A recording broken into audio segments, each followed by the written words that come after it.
Well, as you say, the violence is spreading across the country. Over 100 U.S. cities are seeing protests and civil unrest. And the response from the White House has been to threaten more violence. I think that, I was looking back, comparing the case to 1968, and which was the most violent, the most disruptive year in probably U.S. history in the last 100 years. There were, of course, the anti-Vietnam protests and civil rights protests. And in that case, the protests didn't really move markets, but what they did do was actually bring in Richard Nixon. And I think that is really a useful case in a lot of ways, because the key variable here, from a political perspective, is which side the American public has sympathy toward, the protesters or toward the sort of law and order rhetoric. And this has more room to run before we get a narrative there. But Tina, Mr. Biden's record as vice president under the Obama administration isn't necessarily spotless in this case. For instance, the Black Lives Matter, the Ferguson riots, various violence acts against black teenagers and others occurred during the Obama administration as well. So we must say that this isn't just a targeting of, let's say, a Republican side, and actually a Republican president's record on this as well. One's also going to look at Mr. Biden's record and Mr. Obama's record and say, actually, equality wasn't necessarily improved during their 8 years. Well, I'm actually suggesting we need to take a much broader approach.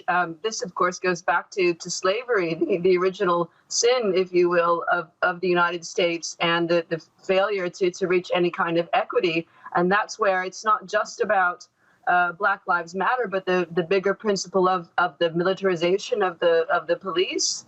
And how the U.S. public processes what has happened here, and who is at fault. And I'm drawing upon my emerging markets background here to look at what's happening in the United States. Of course, U.S. investors tend to exceptionalize these developments and not expect that there'll be much turmoil. But we're certainly headed for more confrontation, in my view. Well, Tina, let's just investigate that for a moment more here, because we're a channel that's primarily focused on assisting those who are looking after their own money or are interested in what markets are doing. And at the moment, they do seem to be looking through what they see as political violence in the short term, and they're more focused on the opening up from the pandemic lockdowns. Do you think that is the wrong approach at this stage for investors to be taking? Well, as you know, my expertise is looking at the impact of politics on financial markets and how investors might respond. And it's entirely consistent with history that political unrest in developed markets doesn't tend to have much impact on equity markets in particular. Investors are much more focused on the Hong Kong protests, for example.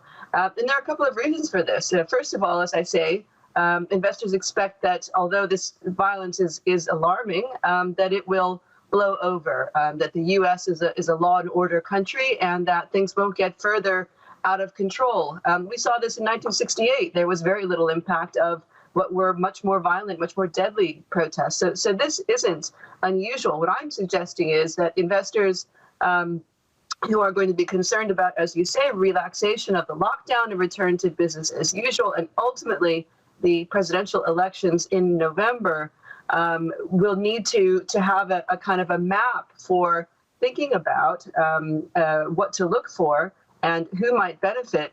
It isn't, necessarily that Joe Biden has a stronger record, but whether the American public wants to continue to see this kind of disruption in the street, or some progress toward another agenda, and that is not clear yet.